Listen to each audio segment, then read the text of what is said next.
Hello, Floss.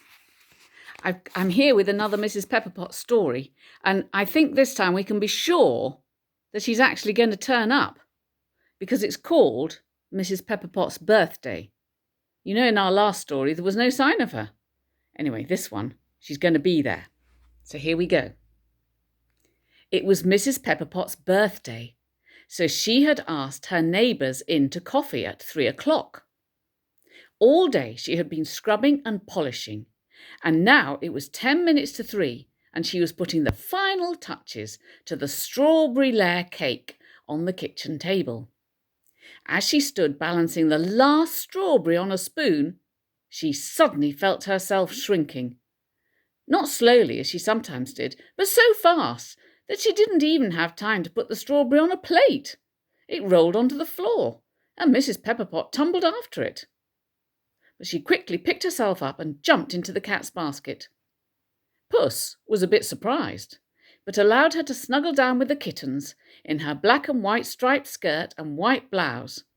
She hoped the guests would take her for one of the cat family until the magic wore off and she could be her real size again.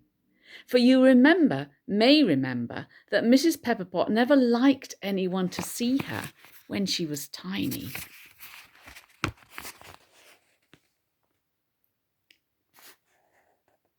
There was a knock at the door, and when it wasn't answered, Sarah, from South Farm, walked into the little front hall, carrying a huge bunch of lilac. "Many happy returns of the day," said Sarah.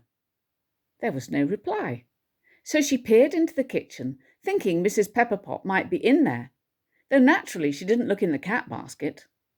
Somehow she managed to knock over the flower vase on the hall table, and the water spilled onto the tablecloth and onto the floor. Oh dear, thought Sarah. I shall have to mop that up before anybody notices.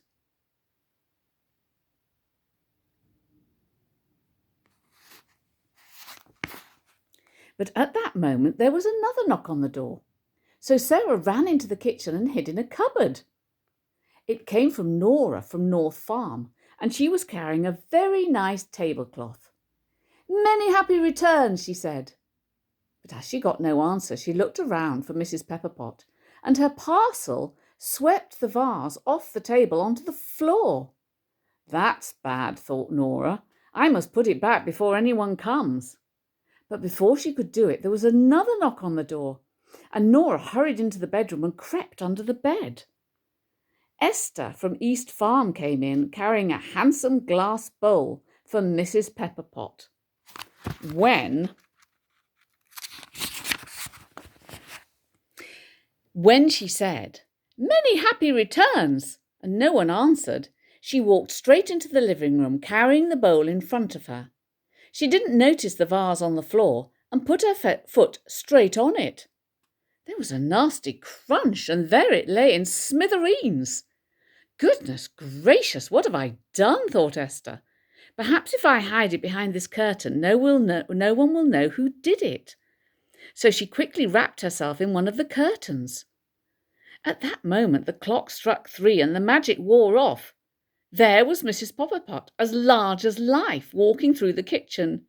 "Cooey!" she called. "You can all come out now." So Sarah stepped out from the cupboard. Nora crawled from under the bed, while Esther unwrapped herself from the curtain in the living room.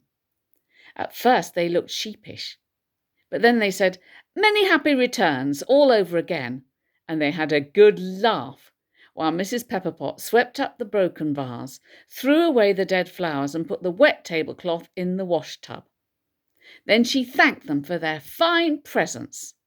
The table was spread with Nora's tablecloth. Esther's glass bowl was filled with fresh water, and the huge bunch of lilac that Sarah had brought was put into it. After that, Mrs. Pepperpot brought in the coffee and cakes, and they all sat down to enjoy themselves. But on the strawberry layer cake, there was one strawberry missing. "You see," said Mrs. Pepperpot, when they asked her what had happened to it, "my first visitor this afternoon was the little old woman who shrinks, and she was so tiny today that one strawberry was all she could manage to eat. So I gave her that, and a thimble of milk to wash it down. Well, that was a good story that she made up for her friends, wasn't it?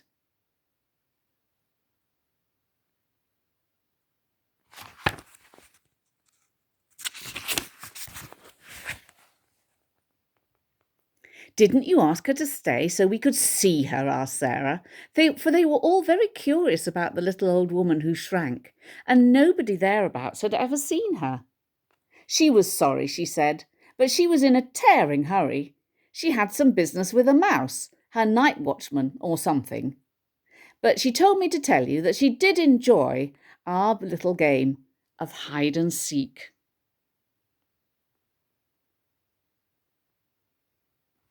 Well, I think that story is about all's well that ends well, isn't it?